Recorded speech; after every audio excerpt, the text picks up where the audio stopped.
안녕하십니까. 메리츠화재 윤석배입니다. 개인정보 유출 사고 발생 시 정보통신망법에 따라 기업이 결백을 입증해야 하며 피해자들은 징벌적 손해배상을 청구하도록 허용하고 있습니다.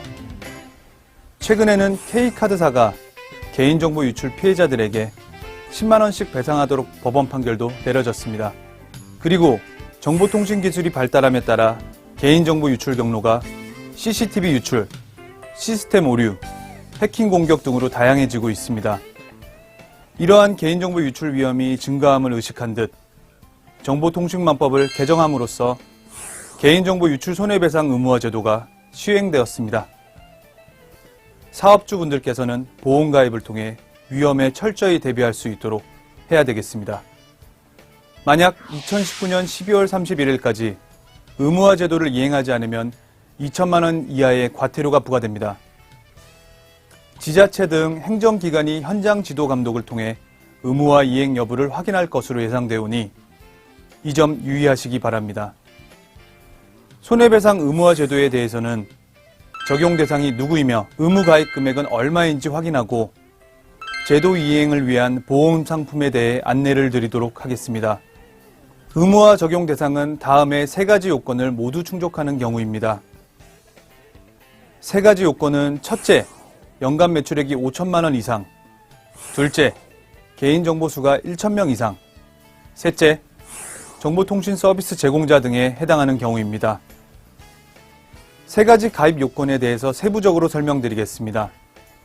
첫째, 연간 매출액 5천만 원 이상이라 함은 직전 사업연도 연간 매출액을 말하며 매출액은 재무제표상 손익계산서 등 증빙 가능한 서류상의 매출액을 말합니다.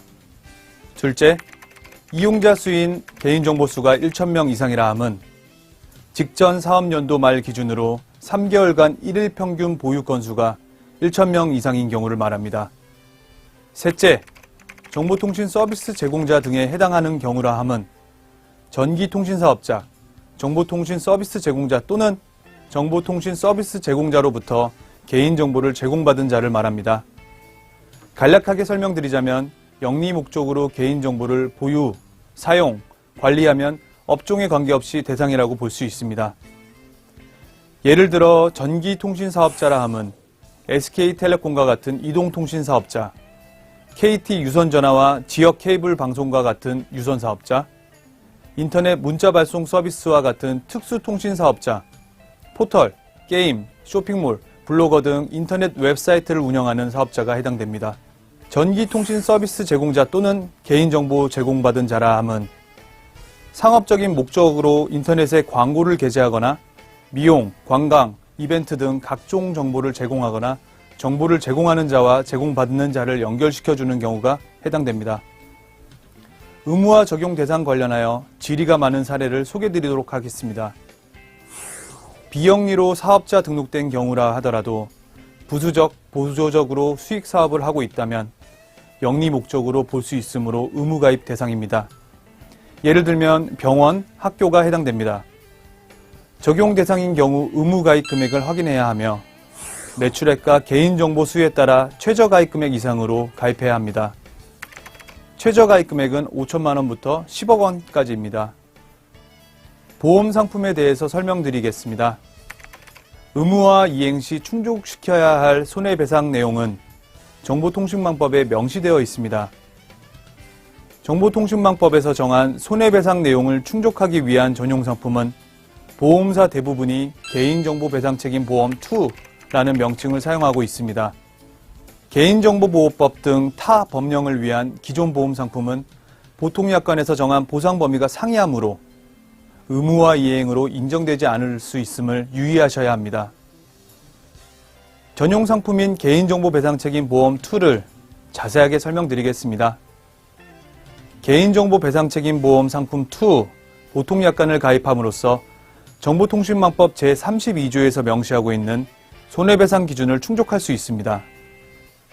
보통약관은 개인정보 유출 등으로 발생한 법정 손해배상액을 보상할 뿐만 아니라 손해액의 3배를 넘지 않는 범위 내에서 법원이 결정하는 배액 배상금을 보상합니다. 또한 고의 또는 중과실로 인한 경우에도 보상할 수 있도록 개발되었습니다. 보험 상품에 대한 설명에 이어서 손해배상 의무화 방법 중에서 보험 상품 대체 수단으로 선택할 수 있는 준비금 적립 방식에 대해서 장단점을 비교 설명드리겠습니다.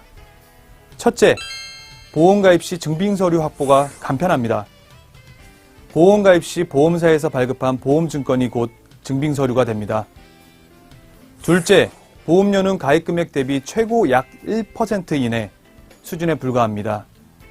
준비금은 타 용도로 사용할 수 없으므로 기회비용을 고려한다면 보험 가입이 유리합니다.